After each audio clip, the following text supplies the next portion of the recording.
नमस्कार, डेली 24 भारत देख रहे हैं आप। मैं हूं आपके साथ साहिल धुलिया। हमारी इस खास पेशकश में आप सभी का स्वागत है। तो पिछले 2 दिनों से इंडिगो की उड़ानें रद्द हो रही हैं। इसके पीछे कई वजहें बताई जा रही हैं। इनमें टेक में दिक्कत, खराब मौसम, बढ़ी हुई भीड़ और नवंबर में लागू हुए updated flight duty time limitation यानी कि FDTL को लागू करना शामिल है। तो जिस वजह से इंडिगो के लिए रोस्टर संकट पैदा हो गया है। भारत के घरेलू एविएशन मार्केट में 60% से ज्यादा की हिस्सेदारी रखने वाला इंडिगो बुरे दौर से गुजर रहा है। शुक्रवार को भी चौथे दिन पूरे देश में इसकी 400 से ज्यादा फ्लाइट रद्द हो गई है। इसके पीछे की वजह स्टाफ की कमी बताई जा रही है। अब सवाल यह उठता है कि इतने बड़े एयरलाइन में अचानक से स्टाफ की कमी कैसे हो सकती है, जिस वजह से धड़ाधड़ फ्लाइट्स कैंसिल हो रही है। तो इंडिगो में पायलटों की कमी की वजह से चौथे दिन मुंबई, बेंगलुरु, दिल्ली और हैदराबाद हवाई अड्डों से इसकी लगभग 400 से ज़्यादा उड़ानें रद्द कर दी गई। दिल्ली से उड़ने वाली सभी 200 फ्लाइट्स को इंडिगो ने आज रद्द कर दिया है। बता दें कि इंडिगो के पास भारत के घरेलू बाजार का 60% से ज़्यादा हिस्सा है। हालांकि इंडिगो ने नियामक को बताया है कि उसका परिचालन 10 फरवरी तक पूरी तरह से बहाल हो जाएगा। इंडिगो ने कुछ प्रावधानों से राहत मांगी है, जो रात में पायलट ड्यूटी के घंटों को सीमित करते हैं, क्योंकि एयरलाइन का कहना है कि इसी वजह से एविएटर्स की कमी हुई है और इस हफ्ते उसे सैकड़ों उड़ानें रद्द करनी पड़ी है। तो इंडिगो लगातार इस व्यवधान के लिए तकनीकी खराबी, मौसम और नए क्रू रोस्टरिंग नियमों को जिम्मेदार ठहरा रहा है। वहीं अब खबर है कि DGCA ने इंडिगो की सभी मांगों को मान लिया है और नियमों में राहत भी दे दी है। पहले साप्ताहिक आराम को लेकर यह नियम था कि 7 दिन काम करने के बाद लगातार 48 घंटे का रेस्ट देना होता था। नाइट ड्यूटी अब रात 12 से सुबह 6 बजे तक चलेगी, पहले सुबह 5 बजे तक थी। वहीं DGCA के फैसले के बाद माना जा रहा है कि इंडिगो का संकट जल्द खत्म हो सकता है। तो DGCA ने रोस्टर को लेकर अपना आदेश वापस ले लिया है। तो इंडिगो फ्लाइट संकट, लगभग 400 से ज़्यादा उड़ानें देश भर में इंडिगो की रद्द की गई हैं। यात्रियों को खासा परेशानियों का सामना करना पड़ रहा है। दिल्ली से आज की सभी घरेलू उड़ानें रद्द कर दी गई हैं। DGCA ने हालांकि इंडिगो की सभी मांगों को मान लिया है, ऐसी खबर निकलकर सामने आ रही है। रोस्टर को लेकर DGCA ने आदेशों को वापस ले लिया है। तो इसी खबर पर ज्यादा चर्चा के लिए हिमांशु होता जी, चीफ ऑपरेशन ऑफिसर हैं, वो हमारे साथ जुड़ गए। हिमांशु जी, बहुत स्वागत है आपका। मेरी आवाज आ रही है? जय हिंद जी। हिमांशु जी, सबसे पहला सवाल तो यही है कि एक साथ इतनी सारी फ्लाइट्स का रद्द होना और जिस तरीके की तस्वीरें हम लगातार 2 दिनों से देख रहे हैं, उसने सभी के मन में ये सवाल खड़ा कर दिया है कि आखिर ऐसा हो कैसे गया। क्योंकि इंडिगो बहुत बड़ी फ्लाइट कंपनी है और उसकी फ्लाइट्स इस तरीके से एक के बाद एक रद्द होना, लोगों को खासा परेशानियों का सामना करना, ये इसके पीछे की वजह क्या है आखिर? जी देखिए, आपने जैसे कहा कि इंडिगो ने एक बहुत अच्छा करियर के नाम पे आगे चल रहा था। ऑनलाइन परफॉर्मेंस देने में, ऑनलाइन टेक ऑफ लैंडिंग करने में इसकी एक नाम आ गई थी। एक तरह की जो है कि ऑनलाइन परफॉर्मर के नाम पे ये एक एयरलाइंस जो कि आप किसी को भी पूछेंगे एवरीडे हर एक एयरपोर्ट से ज़्यादातर इंडिगो के फ्लाइट्स ही आपको टेक ऑफ या लैंडिंग करते हुए मिलते हैं। लेकिन इसके साथ एक चीज़ जो मोनोपोली बन जाता है, तब होता क्या है कि आदमी जो है कई बार ऐसा होता है कि जो चीज़ बदलते रहते हैं उनके साथ आदमी ताल नहीं दे पाता या मैनेजमेंट ताल नहीं दे पाता। तो वैसे ही एक चीज़ है कि पायलटों के ऊपर आज की तारीख में जिस तरीके से तरह तरह की जो एयरक्राफ्ट में बदलाव होते जा रहे हैं और उसको देखते हुए पायलटों के बीच में जो एक अवेयरनेस आनी चाहिए, सो दैट की जो अपने जो हवाई सफ़र है ये और सेफ और सिक्योर हो सके, हर एक पैसेंजर के लिए रिलायबल हो सके और साथ में इकोनॉमिकल भी हो सके। इसके लिए जो बदलाव आ रहे हैं उसको देखते हुए पायलटों का सिर्फ और सिर्फ काम रह जाता है फ्लाइंग का, जिसके लिए DGCA ने एक बना रखा है कि FDTL, flight duty time limitation. उसमें पहला होता है ड्यूटी टाइम लिमिटेशन। अगर एक पायलट होता है तो उसका DTL कितना होना चाहिए और फ्लाइट ड्यूटी टाइम लिमिटेशन कितना होना चाहिए। मतलब जब तक वो कॉकपिट में नहीं पहुंचते हैं, मतलब जब घर से निकलते हैं या अपनी रेसिडेंस से वो निकलते हैं, जहां वो स्टे करते हैं वहां से जब निकलते हैं ड्यूटी के लिए, तो वहीं से उनकी DTL की मीटर शुरू होती है। उसके बाद होती है फ्लाइट ड्यूटी टाइम, मतलब आप फ्लाइट के अंदर एंटर करते हैं, आप जैसे ही जाते हैं तो एक पायलट उसका एक्सटीरियर करता है, फिर इंटरनल सारी चीज चेक करता है, तो तभी से उनका फ्लाइट ड्यूटी टाइम लिमिटेशन भी शुरू हो जाता है। ठीक। पायलट के ऊपर ज़्यादा स्ट्रेस ना आए, वो स्ट्रेस फ्री एनवायरनमेंट में काम करे, तो इसीलिए क्या किया गया है कि एक फैटिक जो उनका एक जो पैरामीटर होता है पायलट फैटिक का, उसको हमेशा ध्यान दिया गया है और डीजीसीए इसको बहुत ही एक इम्पोर्टेंट चीज़ के तौर पे, इसको पैरामीटर के तौर पे देखता है, जो कि एक्सीडेंट प्रोन होता है। अगर फैटिक में अगर पायलट है तो वो उड़ाते हुए कोई ना कोई गलती करने की चांसेस बहुत ज़्यादा होती है। इसीलिए अभी जैसे कार्गो फ्लाइट्स हैं, कार्गो फ्लाइट में लगता है कि भाई इसमें तो सामान जा रहा है तो पायलट को किसी भी टाइम उड़ा लो, नहीं जी। एक ऐसा टाइम होता है जैसे 3 से 3:30 बजे 4 बजे तक का टाइम होता है, उस टाइम में पायलट अगर कॉकपिट में फ्लाइंग भी कर रहा है तो भी उसके शरीर के ऊपर वो एक जो है एक फिजिकल चेंज आता है जो कि उसको लेजी कर देता है, उस टाइम में कोई वो गलती ना कर जाए। तो इस चक्कर में ये जो फ्लाइट ड्यूटी टाइम लिमिटेशन, इसके ऊपर बड़े दिन से जो है पायलटों की तरफ से, फेडरेशन ऑफ इंडियन पायलटों की तरफ से एक जो है आग्रह किया गया था, जिसके ऊपर डीजीसीए के 2 डिपार्टमेंट, एक एफआईडी डिपार्टमेंट होता है और एक डीटीएल डिपार्टमेंट होता है। दोनों डिपार्टमेंट बैठ, जो इसके मुख्य अधिकारी हैं, वो बैठ के एक जो है सजेशंस लेते हुए, जो एक्सपीरियंस पायलट्स हैं उनसे सजेशंस लेते हुए और ड्राफ्ट बना के फिर उस ड्राफ्ट को अप्रूव कराने के बाद एक एफडीटीएल का नया कार्ड जो सिविल एविएशन रिक्वायरमेंट लागू हुई है जी। अब उसके मुताबिक जो पायलट्स हैं उनका मेन कहना है कि हमारा ड्यूटी टाइम लिमिटेशन जो है वो हमें एफडीटीएल के साथ ताल खाने में प्रॉब्लम हो रही है। इसमें कई तरह की चीजें, पैरामीटर्स हो सकते हैं, जैसे कि पायलट आता है तो फ्लाइट प्लानिंग करने के लिए, रूट प्लानिंग करने के लिए, वेदर रिपोर्ट लेने के लिए, एक्चुअली वो होता है कि एक जो है अलग एक पोस्ट होती है, वो पायलट का काम नहीं है। पायलट का काम होता है कि जब तक वो आए उनको सारे रिपोर्ट्स हाथ में मिले कि एएमई ने जो है एयरक्राफ्ट को सही सलामत रिलीज किया है, फ्लाइंग के लिए तैयार है, फिट टू फ्लाई। उसके बाद वो फिर देखते हैं कि किस रूट में जाना है, उस रूट पे वेदर रिपोर्ट क्या है और कितना टाइम लगेगा, तेल कितना है। तो ये चीज पायलटों को जब करना होता है तो उस टाइम पे उस उड़ान पे जाने वाले सारे यात्रियां जो हैं उनकी जिंदगी उनके ऊपर डिपेंड करता है। तो उनका ये कहना है कि हमारे ऊपर डीटीएल जो लग रही है वो डीटीएल हो जाता है कि कभी कभार आप फ्लाइट प्लान आप आके आपको ही करना पड़ेगा, आपको एटीसी जाना पड़ेगा।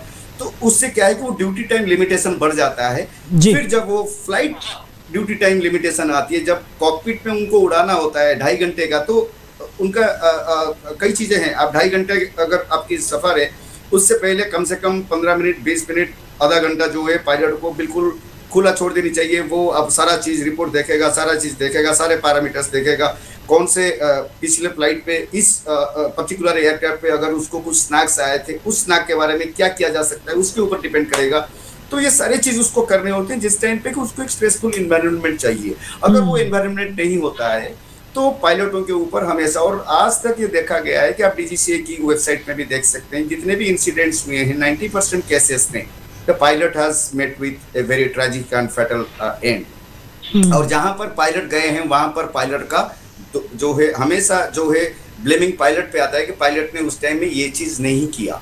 ठीक है। तो ये जो फेडरेशन ऑफ इंडियन पायलट की जो कहना है कि सर हमारे ऊपर जो दबाव है, ये कॉर्पोरेट दबाव है, अगर ज़्यादा पायलटों को जो है नियुक्ति नहीं दिया जाएगा और एक ही फ्लाइट पायलट को आप बताइए कि यहाँ से मान लीजिए डोमेस्टिक फ्लाइट को यहाँ से भुवनेश्वर लेके जाता है, तो एक ठंडे रीजन से वो जाता है एक कोस्टल रीजन में जहाँ पर हवा चलती है, वहाँ से फिर उनको अगर बोला जाएगा कि भाई आप जयपुर का फ्लाइट कर लो क्योंकि वहाँ का पायलट नहीं है या समथिंग इज देयर, तो फिर वो जयपुर लेकर जब आते हैं तो फिर एक दूसरे एनवायरनमेंट, तो एनवायरनमेंट भी चेंज होता है, पायलट की जो है फैटिक परसेंटेज बढ़ जाता है, उनका जो रेस्ट लेने का टाइम होता है, अगर वो रेस्ट लेते हैं 8 घंटे का रेस्ट एक पायलट को चाहिए होता है एक फुल फ्लाइट अंडरटेक करने से पहले। फुल फ्लाइट का मतलब होता है आप पहुंचते हैं कॉकपिट में जाके उसको पूरे सुचारू रूप से उस फ्लाइट को कंप्लीट करते हैं, सारे पैसेंजर्स जो है सेफली आउट ऑफ एयरक्राफ्ट होते हैं, एयरक्राफ्ट को आप फिर से जो है एएमई को हैंड ओवर करते हैं, तब जाके एक फुल फ्लाइट होती है। और एक फुल फ्लाइट को देने के लिए एक पायलट को एक स्ट्रेस फ्री एनवायरनमेंट चाहिए, और इस एनवायरनमेंट में जो यहाँ पर हुई है इम्बैलेंस हुई है, कि पायलटों की जो कंपनी जो है जो रोस्टर बनाती है, वो रोस्टर और पायलटों की जो है कंपनी को मैनेजमेंट को खुश करने के लिए हो सकता है कि रोस्टर वाले बोल सकते हैं कि नहीं सर, इस एफडीटीएल के चलते हुए हमने भी डीजीसीए ने उस एफडीटीएल को पूरी तरीके से 100% लागू करने के लिए 2 साल का टाइम दिया है, क्योंकि उनको भी पता है कि अचानक इंडस्ट्री में एयरबस 320 एयरबस 330 चलाने वाले पायलट्स, हाँ पायलट्स तो बैठे हुए हैं लेकिन रेटेड पायलट्स चाहिए, एक्सपीरियंस पायलट्स चाहिए। तो उसके लिए जो टाइम लगेगा उसको आहिस्ता आहिस्ता कंपनियां फिलअप करें, क्योंकि इंडियन सिविल एविएशन इंडस्ट्री भी जो है वो अगले करीब 5 साल के अंदर दुगना ग्रोथ और जो है एक्सपेक्टेड की जा रही है। तो उस बेसिस पे हमारे अगर पायलट्स अगर कम पड़ जाए तो इस तरह की जो चीजें वो आगे होती रहेगी। इस चीज को फेडरेशन ऑफ इंडियन पायलट्स या FIP करके जो संस्था है उन्होंने जो डीजीसीए के सामने रखा है, टेक्निकली और जो है पैसेंजर सेफ्टी को देखते हुए, एयरक्राफ्ट सेफ्टी को देखते हुए, इंडस्ट्री सेफ्टी को देखते हुए एक बहुत अच्छा सुझाव रखा हुआ है। और मैं आज ए ऑफिसर मैं पायलटों के इस मांग के साथ खड़ा हूं, क्योंकि इससे कई सारे जो है नियुक्तियां जो है पायलटों की वो सृष्टि हो सकती है। कंपनियों को लेना चाहिए, पायलटों के ऊपर स्ट्रेस डालने से अच्छा है कि जैसे फॉरेन पायलट आप देखेंगे FAA का जो नियम होता है USA में या बाकी जो अपने यूरोपियन कंट्रीज होते हैं वहाँ बहुत स्ट्रिक्ट नियम होता है। आप जो है अगर इतना आपको फ्लाई करना है तो करना है, आप किसी दबाव में आके कोई फ्लाई करते हैं तो उसका जिम्मेदार आप खुद है, और ये जिम्मेदारी हमेशा जो है फैटल एंडिंग, ट्रैजिक एंडिंग होती है, ये हमने देखे हैं। अभी थोड़े दिन पहले जब हम इसी चैनल पे ही हम आए थे, जब उत्तराखंड में एक पैसेंजर चॉपर जो है वो क्रैश हुआ था, 6 जो है पैसेंजर के साथ जो है पायलट ने भी अपना जान गंवा दिए थे। वहाँ पता चला है कि उस एयरक्राफ्ट को जब ये एक हेलीकॉप्टर जो होती है उसको इंडियन सिविल एविएशन इंडस्ट्री में ये रूल है कि आप अगर सिविल एविएशन के तहत अगर आप मतलब नागरिक विमानन के तहत अगर आप कोई हेलीकॉप्टर आप ऑपरेट कर रहे हो तो आप सूर्योदय के आधे घंटे बाद और सूर्यास्त से आधे घंटे पहले इतने टाइम के अंदर ही सिर्फ आपको इंडिया के अंदर आपको परमिशन दी जाएगी हेलीकॉप्टर उड़ाने के लिए। और बाद में ये पता चला है कि 18 मिनट सूर्योदय के 18 मिनट के अंदर अंदर ही वो टेक ऑफ हुआ था।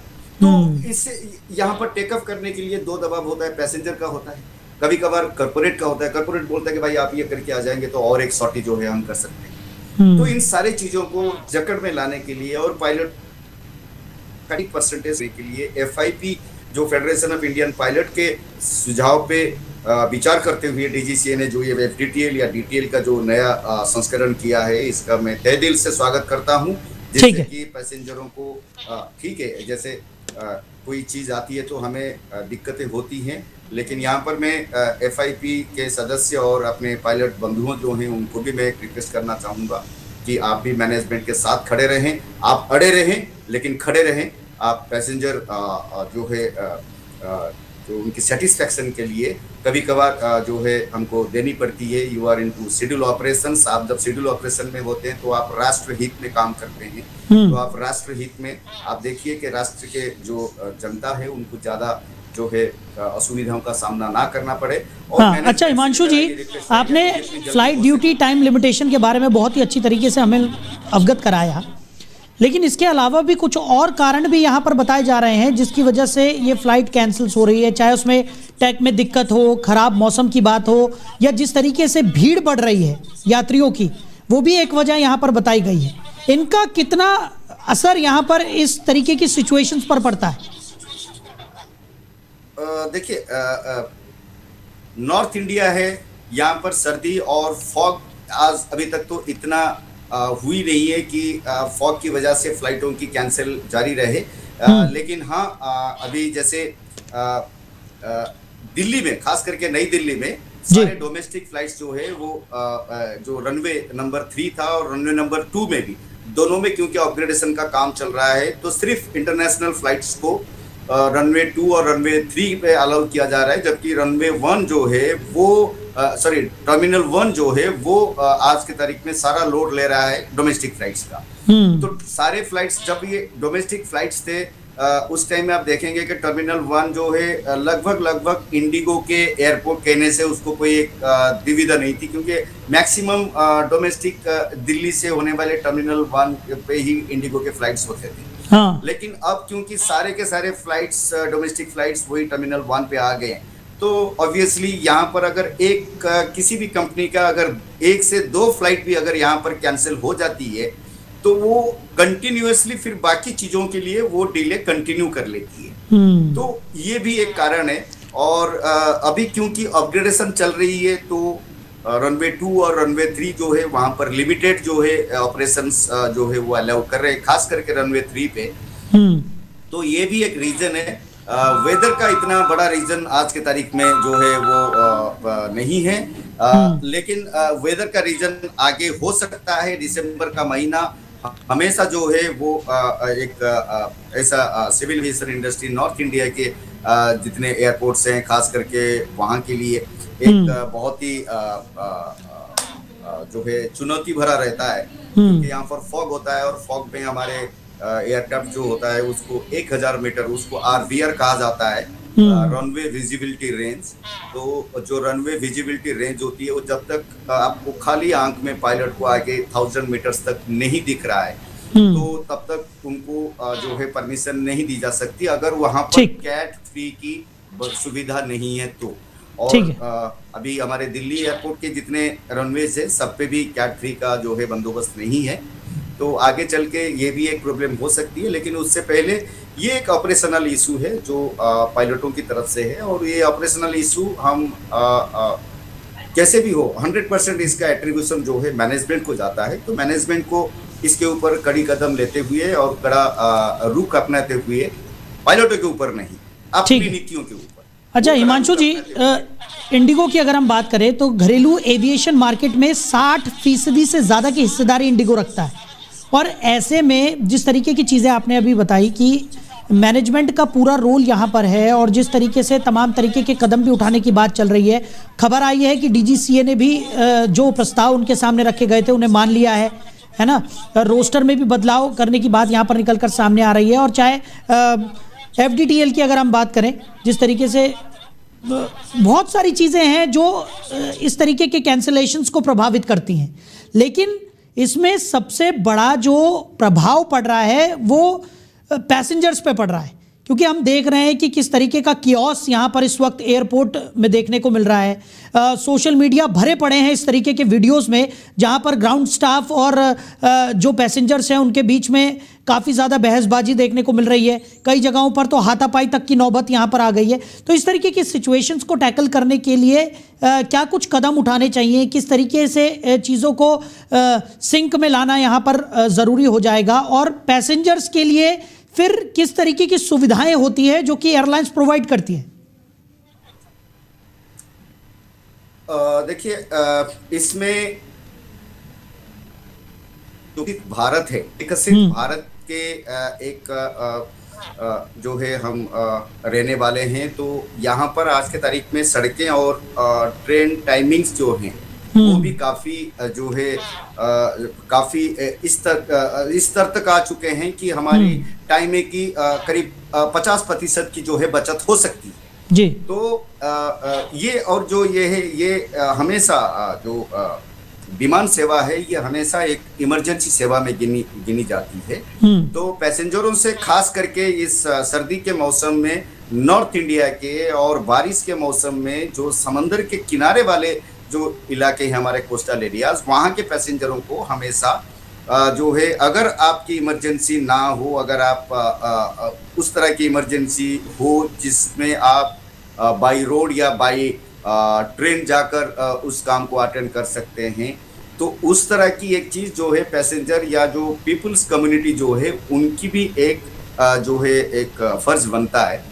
और साथ में वो अभी थोड़े दिन पहले, जैसे मैंने कल भी कहा था इसी चीज़ के ऊपर जब हमारी इस चैनल पे डिस्कस हो रही थी कि थोड़े दिन पहले एयरबस की एक जो है सर्कुलर आई थी कि वो सॉफ्टवेयर अपग्रेड करेंगे, कुछ वो जो है रेडियो एक्टिव मटेरियल जो है उसको शायद जो जहाज़ में लगते हैं, खास करके A320 मतलब एयरबस के 320 सीरीज़ के जो जहाज़ हैं तो वो सारे जहाजों पे वो कुछ अपग्रेड करना चाहेंगे। तो उसके लिए ऑल ओवर वर्ल्ड में करीब 6,500 से जो A320 जहाज चल रहे हैं, तो उनका ग्राउंडिंग कभी ना कभी करके उसको अपग्रेड किया, उसके बाद फिर से रीडिंग लिया जाएगा। अगर वो सही नहीं आता है, फिर से उसको डाउनलोड करना पड़ेगा, इंस्टॉल करना पड़ेगा, अपग्रेड करना पड़ेगा। तो this is a continuous process और वो करना जरूरी था। तो एक चीज हमें भी ध्यान रखना है कि इंडिगो की जो रोस्टर की प्रॉब्लम, उसके साथ साथ वो भी एक प्रॉब्लम है जिसके लिए इंडिगो के कई फ्लाइट्स कई दिनों से जो है वो कैंसिलेशन पे जा रहे थे, क्योंकि उनको अपग्रेडेशन में आना था। क्योंकि इंडिगो की जो पूरी फ्लीट है वो एक सेफ फ्लीट माना जाता है, क्योंकि वो सारे के सारे एयरबस के हैं, और एयरबस के जो जहाज हैं वो इंडिया में अमूमन जो है बहुत ही अच्छा परफॉर्मेंस देते हैं। ठीक, लेकिन उस चीज़ को जो है यहाँ पर हम ना तो मान सकते हैं। और रही बात जो है पैसेंजर्स की, पैसेंजरों की इस टाइम पे अगर ऐसी कोई चीज़ होती है तो इंडियन DGCA की जो है प्रावधान भी है, उन्होंने आजकल कर रखे हैं कि आप लेकिन हिमांशु जी, यहाँ पर कई पैसेंजर्स की शिकायत ये थी कि उन्हें सही तरह की जानकारियां यहाँ पर मुहैया नहीं कराई जा रही, और यही वजह है कि इस तरीके का कियोस्क यहाँ एयरपोर्ट में देखने को मिल रहा है। वो ग्राउंड स्टाफ के साथ लड़ते हुए नजर आ रहे हैं, बार बार उनसे इस बात का जिक्र कर रहे हैं कि उन्हें सही जानकारियां मुहैया कराई जाएं, क्योंकि ग्राउंड स्टाफ के पास भी कोई सही तरीके की जानकारी उस वक्त उपलब्ध नहीं होती। तो ये जो जानकारी का अभाव है और इसकी वजह से जो कियोस्क फैलता है, उसे कैसे रोका जा सकता है? जल्दी से, समय हमारे पास थोड़ा सा कम है। अभी जानकारी जो आ रही है वो जो आपने बताया वो सही है कि स्टाफ में थोड़ा सा असंतोष है, जो कि मैनेजमेंट अभी उसके ऊपर विचार कर रहे हैं। और इस तरह की जो पैसेंजर सेवाएं बाधित हुई है, एक शेड्यूल ऑपरेटर होने के नाते DGCA ने कल ही इनको जो समन इशू किया है, बहुत ही कड़ा रुख अपनाया है DGCA ने। क्योंकि जैसे आपने कहा करीब 60% ऑफ डोमेस्टिक एयर ट्रैफिक जो है वो इंडिगो के साथ ही चल रहा था। तो इंडिगो के साथ ये चलने वाले ये जो चीज है, ये चीज इमीडिएटली आप इतनी जल्दी, जैसे आज सारे के सारे फ्लाइट्स जो है वो कैंसिल्ड है जी। तो इससे जो कैओटिक होती है सिचुएशन, वो कैओटिक सिचुएशन सिर्फ इंडिगो एयरलाइंस जो अफेक्टेड है उसके लिए नहीं है, वहां से ऑपरेट होने वाले सारे ऑपरेटरों के फ्लाइट्स पे भी होती है, उनके पैसेंजर्स पे होती है, जो कि इंटरनेशनल एविएशन जो है जो बाजार है वहां पर इंडिया की छवि एक धूमिल करता है। तो इसलिए अभी जो आशा है कि अगले 24 से 48 घंटे के अंदर अंदर जो अपने इंडिगो एयरलाइंस की ये सेवा जो है फिर से बहाल हो जाएगी। मैनेजमेंट मैं कल तो नहीं कहूँगा, परसों रात से ही they are on their toe. अभी हम कोशिश अभी इतनी जल्दी हर दिन चलने वाली 600-700 फ्लाइट की जो एक तादाद है इनकी ऑल ओवर इंडिया में, उसको भरपाई कर लेने वाला कोई अचानक ऐसा कोई चीज़ तो हो नहीं सकती। लेकिन हाँ, हमें शांति से वेट करना पड़ेगा। ये एक इमरजेंसी चीज़ है, और इमरजेंसी चीज़ में क्योंकि मशीनरीज होती है और इसमें लेने वाले जो होते हैं उनकी भी जो स्ट्रेस लेवल है उसको नज़र में रखते हुए हमारी सबसे निवेदन वो, चाहे वो इंडिगो की मैनेजमेंट हो, इंडिगो पायलट्स हो, फेडरेशन ऑफ इंडियन पायलट्स हो, इवन पैसेंजर्स हो, सबको जो है धैर्य के साथ जो चीज़ सही है, जो चीज़ DGCA ने दिशा निर्देश कर रखा है उसी में जाने के लिए जितना भी टाइम लगे, लेकिन एक सेफ एनवायरनमेंट में सिविल एविएशन इंडस्ट्री की दिशा निर्देश हो, यही मैं कहना चाहूँगा। ठीक है। और हिमांशु जी, सबसे महत्वपूर्ण जिस तरीके से तमाम तरीके की व्यवस्थाओं की अगर हम बात करें, जैसे कि आपने जिक्र किया कि किस तरीके से पूरा मैनेजमेंट यहाँ पर काम कर रहा है, लगातार कोशिश की जा रही है कि पायलट को स्ट्रेस फ्री माहौल में उड़ान यहाँ पर सुचारू की जाए। और इसकी वजह से क्या होगा कि जिस तरीके से जो विमान जो है वो अच्छी तरह से टेक ऑफ भी कर पाएगा, लैंड भी कर पाएगा, यात्रियों को भी बेहतर सुविधाएं यहाँ पर दी जाएंगी। लेकिन इन तमाम चीज़ों के बीच जो स्थितियाँ इस वक्त बन गई हैं, अभी हम क्योंकि देख रहे हैं कि किस तरीके से सोशल मीडिया के थ्रू या अलग अलग जगहों पर हम लगातार ये सुन रहे हैं कि बहुत ज़्यादा स्थितियाँ जो है वो एयरपोर्ट पर अच्छी नहीं हैं। पैसेंजर्स और ग्राउंड स्टाफ के बीच में काफ़ी ज़्यादा झड़पों की खबरें निकलकर सामने आ रही हैं। जानकारियों का अभाव यहाँ पर कहा जा रहा है। सही तरीके के रिफंड को लेकर भी कई बार पैसेंजर्स ग्राउंड स्टाफ से बात करने की कोशिश करते हैं, लेकिन सही तरीके की जानकारी उनको नहीं मिल पाती, और यही वजह होती है कि काफ़ी ज़्यादा स्थितियाँ जो है वो गंभीर बन जाती हैं। अभी भी कई जगहों की तस्वीरें हमने देखी है जहां पर इस तरीके की झड़पें देखने को मिली हैं पैसेंजर्स और ग्राउंड स्टाफ के बीच में। इन तमाम चीज़ों को ठीक करने के लिए क्या सजेशन आप देना चाहेंगे पैसेंजरों को? क्या कुछ इस चर्चा के माध्यम से आप कहना चाहेंगे कि इस स्थिति में क्या कुछ कदम उठाने चाहिए और किस तरीके से ये सिचुएशन जो है उसे हैंडल करना चाहिए जल्दी से?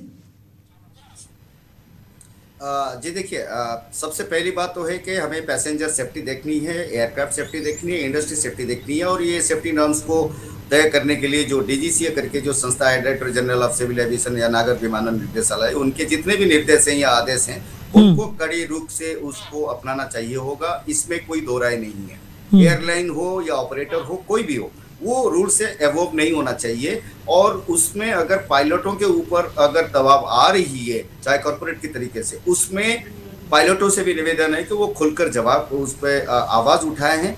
और आवाज़ उठाते हुए साथ में उनको ये भी देखना है कि वो कोई ऐसे कदम ना उठाए जिससे, ठीक है, आप अगर किसी कंपनी को आप क्षति पहुंचाना चाहते हैं, आप बात पहुंचाना चाहते हैं, वो आप कीजिए, लेकिन पैसेंजरों का भी जो है आप भी ख्याल रखिए। Because you are serving your nation. आप शेड्यूल ऑपरेटर में हैं तो आप भी राष्ट्र हित में ही काम कर रहे हैं और आपका ये हक बनता है कि आपके साथ कोई अन्याय ना हो। आपके साथ जो एसोसिएटेड जो सेवाएं हैं, जो टीम होती हैं, वो भी अपना काम सही से करें। मैनेजमेंट को देखना चाहिए कि पायलट एक स्ट्रेसफुल एनवायरनमेंट में फ्लाइंग करे, उसको उससे अलावा और कुछ ना कराया जाए। ठीक है, चलिए हिमांशु जी, हमारे साथ जुड़ने के लिए, अपना कीमती समय हमारे साथ साझा करने के लिए और बहुत ही अच्छी तरह से तमाम बातों पर प्रकाश डालने के लिए आपका बहुत बहुत शुक्रिया। तो इस वक्त स्थितियां काफ़ी ज़्यादा संकट में नज़र आ रही हैं। इंडिगो की फ़्लाइट्स पर संकट यहाँ पर मंडराता हुआ नज़र आ रहा है। लगभग 400 से ज़्यादा डोमेस्टिक फ़्लाइट्स को आज भी दिल्ली से रद्द किया गया है और पूरे देश भर में कई सारी फ़्लाइट्स यहाँ पर रद्द की गई हैं, जिससे पैसेंजर्स को भी खासा परेशानियों का सामना करना पड़ रहा है। हालांकि DGCA से लगातार बातचीत चल रही थी और अब कहा यह जा रहा है कि DGCA ने भी तमाम मांगों को मान लिया है। नया रोस्टर भी यहाँ पर जारी होने वाला है। पुराने रोस्टर को रद्द करने की बात भी निकल कर सामने आ रही है और उम्मीद यही जताई जा रही है कि जल्द से जल्द ये स्थितियाँ सामान्य होंगी और लोगों को अब ज़्यादा परेशानियों का सामना नहीं करना पड़ेगा। फिलहाल हमारी इस खास पेशकश में इतना ही। बने रहिए और देखते रहिए डेली 24 भारत। नमस्कार।